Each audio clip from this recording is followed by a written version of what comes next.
Guys మొత్తానికైతే Monday షూట్‌కి సంబంధించిన nomination process complete అయిపోయింది గైస్. ఈ కంప్లీట్ అయిపోయిన తర్వాత మీరు ఎంతగానో వెయిట్ చేస్తున్న ఇమాన్యుయల్ ఈ వీక్ నామినేషన్‌లోకి వచ్చాడా? రాలేదా?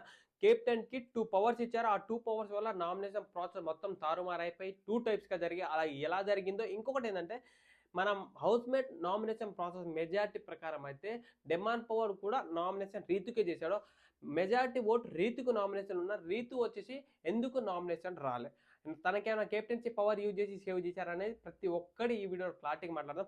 హాయ్ గైస్, నా పేరు సుమన్. వెల్కమ్ బ్యాక్ టు షెన్యోక్నేన్ ఛానల్. కొత్తగా వచ్చేటోళ్ళు మన ఛానల్ సబ్స్క్రైబ్ చేసుకొని దయచేసి వీడియో చూస్తూ ఒక లైక్ వేసుకొని సబ్స్క్రైబ్ చేసుకునేటోళ్ళు ప్రతి ఒక్కరు పక్కన ఉన్న బెల్లును ఆన్ చేసుకోండి. సింపుల్గా పక్కనే ఉంటుంది కదా, ఆన్ చేసుకోండి. మన వీడియోలు ఎప్పుడైనా వీడియో అప్లోడ్ చేయగానే వితిన్ సెకండ్లో మీకు నోటిఫికేషన్ వస్తుంది. ప్రాసెస్ ఎలా జరిగిందంటే బిగ్ బాస్ సీజన్ 7లో మీరు చూసినట్టు బోలే, ప్రియా, శోభకి నామినేషన్ ప్రాసెస్లో ఒక గొడవ జరుగుతుంది. అంటే ప్రియా వచ్చి ఇల్లు అని మన ఇల్లు అని మన బోలే మీద అరుస్తుంది కదా. కుండ ఒక బొమ్మ మీద కుండ పెట్టి స్లగ్గర్తో పలగొట్టాలి, ఆ రాడ్డుతో పలగొట్టాలి. అదే ప్రాసెస్ సేమ్ జరిగింది. కానీ ఇక్కడ తనుజకి పవర్ ఇచ్చారు. ఏ పవర్ అంటే తనుజ దగ్గర చీటీలు ఉంటాయి, 2 టైప్స్ ఆఫ్ చీటీలు. ఆ చీటీలు అయితే 5గురికి ఇద్దరు నామినేషన్ చేసేటారు. ఇద్దరు నామినేషన్ చేయడానికి ఆ చీటీ అయితే ఇవ్వాలి. ఫస్ట్ 2 అనేది ఎంతమందికి నామినేషన్ చేయాలి? 5 మెంబర్స్కి నామినేషన్ చేయడానికి 5గురికి ఇవ్వాలి. ఇంకొకటి ఏంటంటే సింగిల్ నామినేషన్ చేయడానికి ఒక చీటీ ఇవ్వాలి. మనం డబల్ నామినేషన్ చేసేటోళ్ళు ఎవరెవరంటే ఇమానియల్, కళ్యాణ్, భరణిశంకర్, డెమాన్ పవన్, రీతు. వీళ్ళు వచ్చేసి ఇద్దరు నామినేషన్ చేయాలి. 5గురు కెప్టెన్సీ ప్రకారం ఒక పవర్ ప్రకారం. సింగిల్ నామినేషన్ ఎవరెవరు చేయాలంటే సుమన్, సంజన గల్రాని, దివ్య నిఖిత.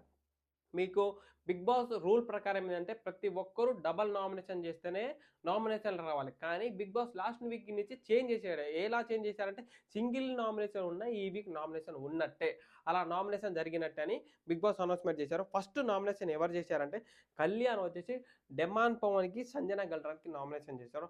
దాని తర్వాత మన భరణి శంకర్, ఇమాన్యుయల్, రీతుకు నామినేషన్ చేశారు. దాని తర్వాత వచ్చేసి ఇమ్ము వచ్చేసి ఇమాన్యుయల్ వచ్చేసి భరణి శంకర్, రీతుకు నామినేషన్ చేశారు. ఓవరాల్గా ఇట్లనే జరిగింది.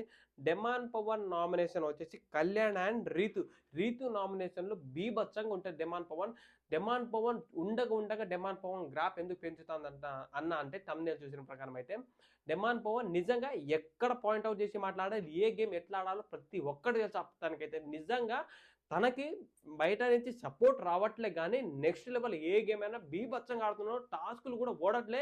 ఎక్కడిని ఎలా ఉంచాలో, ఎవరిని ఎంతవరకు ఉంచాలో ప్రతి ఒక్కరు తెలుసు.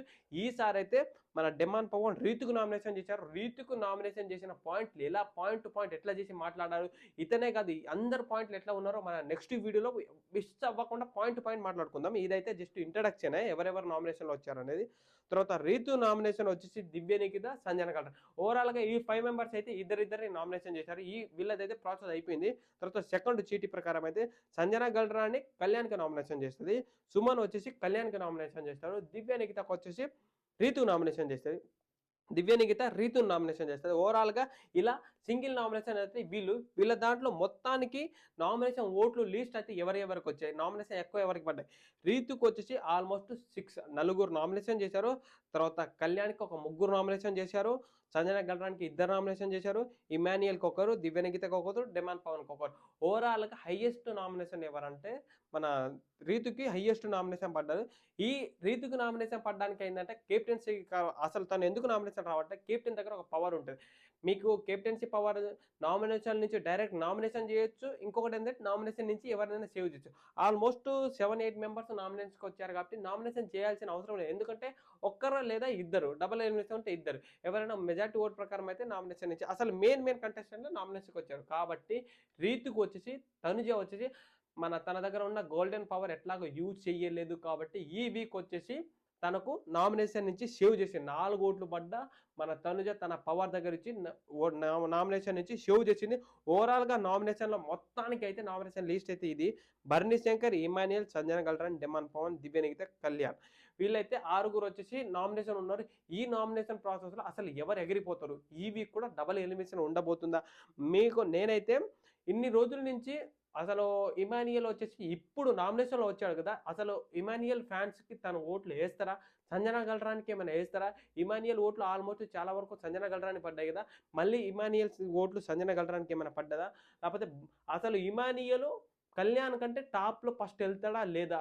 అసలు అందరికి క్వశ్చన్ అట్లనే ఉంది. ఈ వీక్తో మొత్తం సర్దరిపోతుంది. మొత్తం అందరికి తెలిసిపోతది. ఎవరైతే ఓట్లు ఎక్కువున్నారో, ఎవరు తక్కువవుతారో ఇమాన్యుయల్, కళ్యాణ్, తనుజ. మాక్సిమం నాకొకటి ఏమనిపించిందంటే ఈ వీక్ తనుజ కెప్టెన్ అవ్వకపోతే బాగా అనిపించింది. ఎందుకంటే కెప్టెన్ అవ్వకపోతే తనుజ కూడా నామినేషన్‌లో వచ్చేది. కళ్యాణ్, ఇమాన్యుయల్, మన తనుజ ముగ్గురిలో ఓరాఓరి హైయెస్ట్ ఓట్ ఎవరు పడేదో మొత్తానికి బిగ్ బాస్ విన్నర్ ఎవరో క్లారిటీగా ఈ వీక్‌లో ఉంటే తెలిసిపోయేది. ఇంకొకటేందంటే ఫ్యామిలీ వీక్ అనేది ఇయాల మండే ఎపిసోడ్‌తో కాకుండా రేపటి రోజు నుంచి స్టార్ట్ అవుతుంది. మంగళవారం నుంచి. ఫ్యామిలీ వన్ బై వస్తారు. ఫ్యామిలీ ఎంటర్ అవుతా అంటే మన వీడియో వరుసబెట్టి వస్తూనే ఉంటది. అంతవరకు మన ఛానెల్ సబ్స్క్రైబ్ చేసుకోవడం మర్చిపోకండి. ఫ్యామిలీ వీక్‌లో ఏమేమి ఉన్నాయి? ఫ్యామిలీ వాళ్ళు వచ్చేటప్పుడు ఏమైనా ఇంట్రడక్షన్ ఇచ్చారా? ఏమైనా క్లూ ఇచ్చారా? ఏమైనా హింట్ ఇచ్చారా? ప్రతి ఒక్కటి మనం మాట్లాడుతూనే ఉంటాం. షార్ట్ వీడియోస్, ఫుల్ వీడియోస్ ప్రతి ఒక్కటి మన యూట్యూబ్ ఛానెల్‌లో అప్లోడ్ చేస్తా. అలాగే మీకు ఇన్‌స్టాగ్రామ్‌లో మన స్టోరీలు ఎప్పటికీ అప్డేట్ వస్తూనే ఉంటాయి. ఏందంటే మన యూట్యూబ్ ఛానెల్ పైన మన ఇన్‌స్టాగ్రామ్ లింక్ ఉంటది. వెళ్లి ఫాలో చేసుకోండి మామ. ఈ వీడియోని కూడా లైక్ చేసి, ఫాలో చేసి, సబ్స్క్రైబ్ చేసుకోండి. ఇంతవరకు మన వీడియో చూసినందుకు ప్రతి ఒక్కరికి థాంక్ యూ.